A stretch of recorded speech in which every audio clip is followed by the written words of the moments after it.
नमस्कार साथियों, उत्कर्ष nursing classes में आप सभी का हार्दिक स्वागत और अभिनंदन है। कैसे हैं आप सभी लोग? बिल्कुल, मैं उम्मीद कर सकता हूं कि आप बिल्कुल बेहतरीन हैं और अगर नहीं हैं तो भी आप बेहतरीन हो जाएंगे। चिंता करने का विषय नहीं है, ये वाकई चिंतन करने का विषय है कि ऐसा पेपर जब आ जाता है तो थोड़ा सा लेवल अगर मॉडरेट टू टफ लेवल हो तो आपको किस तरीके से पेपर को मैनेज करना है, कहाँ पर शायद आपकी संभवतः कमी आ रही है, वो भी आप धीरे धीरे बिल्कुल आप खुद को असेस कर पाएंगे। और आज अपन जो इस सेशन के अंदर अपन जो चर्चा करेंगे वो अपने ईएसआईसी के इस पेपर के बारे में डिस्कस करेंगे। क्या पेपर के अंदर जो था वो लेवल था, क्या पेपर के अंदर आपकी जो कमियां, आपने जो कॉमनली आपकी जो क्या कमियां रही, जहां मतलब कहां पर आप अटके, उसके बारे में भी अपन चर्चा करेंगे। और उसके साथ साथ में आपका इंपॉर्टेंट किसका कितना पोर्शन आया, किस किस सब्जेक्ट को इन्होंने इंपॉर्टेंस दी, उसके बारे में भी अपन चर्चा करेंगे। और सबसे लास्ट के अंदर एक एक्सपेक्टेड कट ऑफ क्या रह सकती है इस पेपर की, इसके बारे में भी अपन चर्चा करेंगे। तो देखिएगा, सबसे पहले मैं आप लोगों से कह सकता हूं कि आपका सबसे जो बेसिक क्वेश्चन था कि ज़्यादातर लोगों को अपने इस पेपर को लेवल के लिए अलग अलग लोगों की अलग अलग राय थी। अगर हमने जब इसको पूरी तरह से एनालिसिस करके जो हमने इसको असेस करा कि वाकई पेपर का क्या लेवल था, तो अपन सबसे पहले जो चर्चा करेंगे पेपर के लेवल की चर्चा करते हैं कि पेपर का लेवल कैसा था। तो मैं निश्चित तौर पर कह सकता हूँ कि आपके मॉडरेट टू टफ लेवल का पेपर था, या अपन इसको कह सकते हैं अपनी मेडिकल साइंस वाली भाषा के अंदर मॉडरेट टू सीवियर लेवल का क्या था, आपके ये पेपर था। निश्चित तौर पर पेपर अच्छा पेपर था। और अच्छा पेपर क्या, वो अच्छा पेपर कहलाता हमेशा कि जिसके अंदर सभी सब्जेक्ट को इन्वॉल्व किया जाए और सभी तरह का कॉम्प्लेक्सिटी का मतलब लेवल को मेंटेन रखा जाए। मतलब इजी क्वेश्चंस भी हो, मीडियम क्वेश्चंस भी हो, टफ क्वेश्चन भी हो। और ऐसा पेपर हमेशा एक अच्छे स्टूडेंट को, एक अच्छा स्टूडेंट वो स्टूडेंट जिसने चीज़ों को अच्छे से डिटेल में समझकर मेहनत करके पढ़ा है, उसके लिए हमेशा ऐसा पेपर क्या रहता है, बड़ा उपयोगी रहता है। वरना जो कुछ विद्यार्थी बहुत कम मेहनत के अंदर कई बार उनको बेहतर फायदा हो जाता है, लेकिन हमेशा जो मेहनती विद्यार्थी होता है, उन मेहनती विद्यार्थियों के लिए सबसे अच्छा पेपर का एग्जाम्पल मैं कहूँगा ये एसएससी का पेपर था, जहाँ पर उसने सब सब्जेक्ट को रखा, सब लेवल से रखा और सबका इक्वल डिस्ट्रीब्यूशन रखा। ये बहुत अच्छा पेपर अपन कह सकते हैं, एक इन्वॉल्वमेंट के अकॉर्डिंग, एक पैटर्न के अकॉर्डिंग उसने पूरा फॉलो करा। लेकिन इस पेपर के अंदर जो स्टूडेंट की तरफ से जो सबसे बड़ी दो कमियां मुझे नजर आई, वो क्या आई, सबसे बड़ी जो स्टूडेंट की जो कमियां यहां पर रही है, स्टूडेंट के द्वारा जो कमियां रह गई है, वो सबसे बड़ी इंपॉर्टेंट कमी जो मुझे लगी, वो सबसे मेजर कमी थी इनका टाइम मैनेज नहीं हुआ। टाइम मैनेजमेंट अच्छा नहीं रहा स्टूडेंट्स का। टाइम मैनेजमेंट अच्छा इसलिए नहीं रहा कि कुछ स्टूडेंट को पहले कि कुछ नोटिफिकेशन के अंदर शायद थोड़ा मिस कम्युनिकेशन हुआ, जिसके अंदर उन्होंने कहा था कि भाई 1.5 घंटे के पेपर के अंदर 100 क्वेश्चन की कोई चर्चा थी, लेकिन फिर ये क्वेश्चंस के नंबर जो बढ़कर 150 क्वेश्चंस हो गए, तो उनसे वजह से भी कुछ लोगों को क्या हुआ, कन्फ्यूजन हुआ। एक बड़ी प्रॉब्लम जो आपको देखने को नजर आई, सबसे बड़ी प्रॉब्लम जो थी वो क्या था, आपके टाइम मैनेजमेंट का इशू था। पेपर को आपने समय से पढ़ नहीं पाए। मैक्सिमम लोगों के जो मैंने कमेंट को रिव्यू करा तो उनके अंदर एक कॉमन समस्या आई थी कि वो पेपर को पूरा पढ़ ही नहीं पाए, मतलब पूरा नहीं पढ़ पाए। मतलब आपने अगर 10 क्वेश्चन भी छूट गए ना, तो आप काफ़ी कुछ मेरिट से साइड में जाते हो, क्योंकि आपने जब पढ़ते हैं तो हो सकता है 4 इजी क्वेश्चन उसमें से थे जो आप आसानी से कर सकते थे, लेकिन आप उसमें से क्वेश्चंस को अटेंड नहीं कर पाना, अपने को पढ़ ही नहीं पाना, टोटल क्वेश्चंस को पढ़ ही नहीं पाना, वो एक सबसे बड़ी प्रॉब्लम नजर आई। सबसे बड़ी प्रॉब्लम जो थी वो प्रॉब्लम नजर आई मुझे। दूसरा, जो स्टूडेंट की दूसरी जो कमी क्या थी, वो थी उसकी माइनर सब्जेक्ट जो रहते हैं अपने, है ना, माइनर सब्जेक्ट की इंपॉर्टेंसी को कम आंकना। माइनर जो सब्जेक्ट थे ना, जैसे कि एक तो कम्युनिकेशन, एजुकेशन, टेक्नोलॉजी, दूसरा रिसर्च और तीसरा जो अपन कह सकते हैं एडमिनिस्ट्रेशन और मैनेजमेंट वाला जो पोर्शन है, उसको कम इंपॉर्टेंसी देना स्टूडेंट को भारी पड़ा।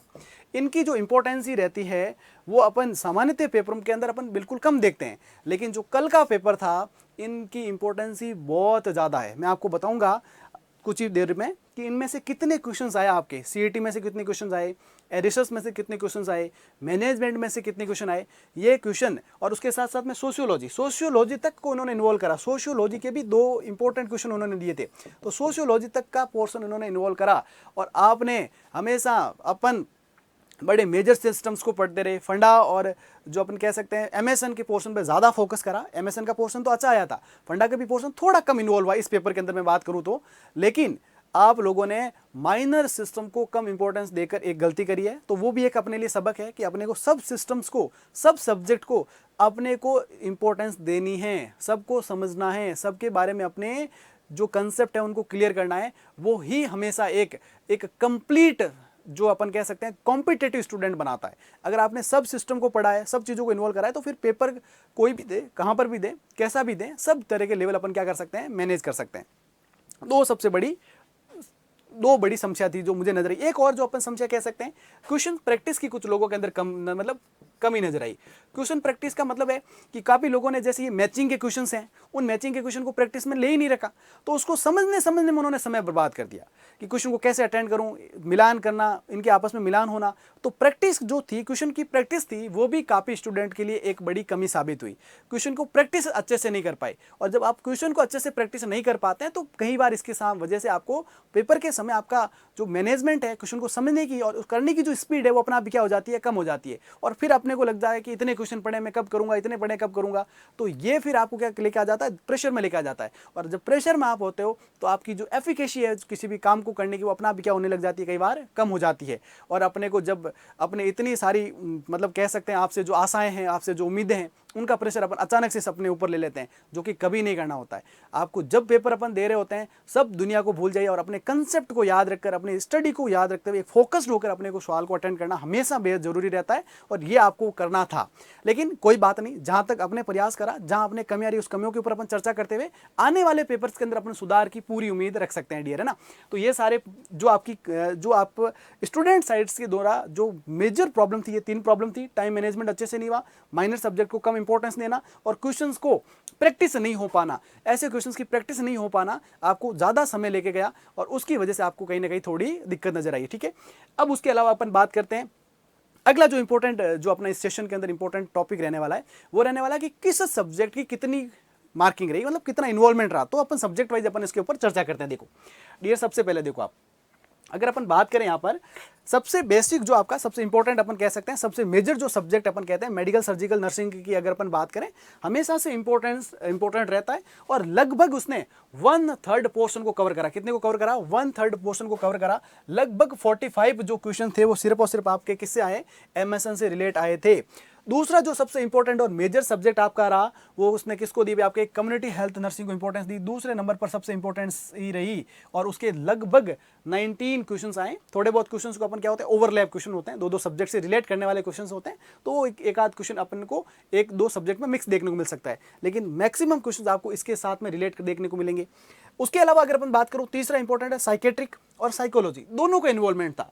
साइकेट्रिक के भी क्वेश्चंस थे, साइकोलॉजी के भी क्वेश्चंस थे, दोनों को साथ में कॉम्बिनेशन से उन्होंने दिया था। ऐसा नहीं, कई बार होता है कि साइकेट्रिक का इन्वॉल्वमेंट किया जाता है, साइकोलॉजी का नहीं, पर यहाँ पर सब सब्जेक्ट को इक्वल प्रायोरिटी देना इस पेपर की सबसे अच्छी बात थी। और एक अच्छे स्टूडेंट को एक जब तैयारी करता है तो सब सब्जेक्ट को एक अच्छे से इंपॉर्टेंस देता है, तब जाकर उन चीज़ों का क्या होता है, एक अच्छे पेपर में हमेशा अच्छे स्टूडेंट को फायदा नजर आता है। देखो उसके अलावा अगर अपन ऑप्शन गायनिक की बात करें तो ऑप्शन गायनिक के भी क्वेश्चंस लगभग 11 क्वेश्चन थे जो ऑप्शन गायनिक से रिलेट कर रहे थे। उसके अलावा अगर अपन बात करूं अपनी रिसर्च की, हाँ, जो सबसे कमज़ोर कड़ियों में से एक अपनी कड़ी है वो रिसर्च है, क्योंकि अपन उसको इतना पढ़ते नहीं है, और पढ़ने में भी काफ़ी मुश्किल से समझ आने वाला सब्जेक्ट है ना, काफ़ी दिमाग लगाना पड़ता है। और रिसर्च की सबसे जो खूबसूरत बात है, तो रिसर्च जब आप करते हो तब रिसर्च के टर्म्स को उसको आप अच्छे से समझ पाते हैं। यहाँ पर आपको समझने में, पढ़ने में हर जगह से क्या आती है, दिक्कतें आती है। उस वजह से रिसर्च एक वीक कड़ी माना जाता है अपने नर्सिंग स्टूडेंट्स के लिए, क्योंकि इस सब्जेक्ट की इतनी इंपॉर्टेंस ही अपन कई जगह देखते हैं, तो अपन सोचते हैं कि चलो रहने दो, बहुत कुछ पोर्शन अपन पढ़ते हैं, उसकी वजह से थोड़ी दिक्कत आती है। लेकिन मैं उम्मीद करता हूँ कि आगे से आप इसको हल्के में नहीं लेंगे ना, रिसर्च को भी ध्यान रखना है साथ साथ में, कभी भी चोट हो सकती है आपके साथ में। उसके अलावा मैं बात करता हूँ fundamental of nursing. Fundamental of nursing बहुत मेजर सब्जेक्ट होता है, हमेशा नॉर्थ सेट इसकी सबसे ज़्यादा इंपॉर्टेंस ही रखता है, लेकिन ESIC के अंदर थोड़ी सी इंपॉर्टेंस क्या थी, इसकी कम थी, लेकिन फिर भी 10 क्वेश्चन आपके इसके रिलेटेड आए। थोड़े एमएसएन के क्वेश्चन इसमें ओवरलैप भी होते हैं, तो लगभग प्योरली जो थे 10 क्वेश्चन जो थे वो किसके थे, आपके एमएसएन के थे। उसके अलावा CET जो एक ऐसा सब्जेक्ट है जो अपन बहुत कम जगह अपने, मुझे लग रहा है जब अपन एकेडमिक की जो पढ़ाई करी उसके बाद हमने इस वर्ड को बहुत कम सुना होगा, लेकिन इसकी भी इंपॉर्टेंस आती है। और उसने तो बहुत ज़्यादा करा, कितना, लगभग 9 क्वेश्चन आ चुके हैं, जिसके एक भी उम्मीद ना हो उसके 9 क्वेश्चन आ जाए ना, तो बहुत बड़ी बात है। 9 क्वेश्चन CET से रिलेटेड थे, जो टीचिंग मेथड्स के जो सारे क्वेश्चन थे वो सारे। उसके अलावा मैनेजमेंट और एडमिनिस्ट्रेशन की जो सवाल की मैं बात करता हूँ, तो उसके भी आपके 8 क्वेश्चन थे मैनेजमेंट और एडमिनिस्ट्रेशन की। अब देखो ये बड़ी इंपॉर्टेंट बात, देखो ये है ना, एक तो अपना रिसर्च के कितने क्वेश्चन आपके 11, उसके अलावा सीईटी के क्वेश्चन कितना आपके 9, और आपके मैनेजमेंट के क्वेश्चन कितना 8, 28 ये जो क्वेश्चन है ना, ये बहुत डिसाइडिंग क्वेश्चन है, क्योंकि इनके अंदर जिनके आंसर सही है ना, वो क्या कर जाएंगे, लीड करेंगे यहाँ पर। वो क्या कह सकते हैं ना, एक तरह का मतलब ये जो है ना यहाँ पर आपको क्या करेगा, एक मैच डिसाइडिंग फैक्टर है ना, आपके इसके एग्जाम डिसाइडिंग फैक्टर है। जिनमें से इनके क्वेश्चन थोड़े अच्छे सही हुए हैं वो थोड़ा लीड करेंगे और उनके सिलेक्शन के चांसेस हमेशा बेहतर नजर आएंगे आपको इस पेपर के अंदर, है ना। उसके अलावा मैं आपसे बात करूं पीडियाट्रिक नर्सिंग के भी क्वेश्चंस आपके अराउंड 8 क्वेश्चंस थे। उसके अलावा मैं न्यूट्रिशन की बात करूँ तो न्यूट्रिशन के भी 7 क्वेश्चंस थे। बहुत लिमिटेड पोर्शन में से 7 क्वेश्चंस देना, और क्वेश्चंस काफ़ी कोई न्यूट्रिशन के क्वेश्चन जो थे वो ज़्यादा कॉम्प्लेक्स नहीं थे, एक एवरेज क्वेश्चंस थे, और वो आप लोगों से मुझे लगता है कि आप लोगों को आपको लगा भी होगा कि लेवल ज़्यादा न्यूट्रिशन के क्वेश्चन में टफ नहीं था। माइक्रो के भी काफ़ी ईजी क्वेश्चन थे, 1-2 टफ क्वेश्चन भी थे, लेकिन मतलब अच्छा था, मतलब अच्छा लेवल था माइक्रो के अकॉर्डिंग अगर अपन बात करें। फार्मा के भी क्वेश्चन थे, और उसके अलावा सोशियोलॉजी, समाज के बारे में भी चर्चा करी गई है, जो समाज शास्त्र अपन जिसे कहते हैं उसके बारे में भी चर्चा की है, और उसके भी 2 क्वेश्चंस आ चुके हैं आपके इस पेपर के अंदर।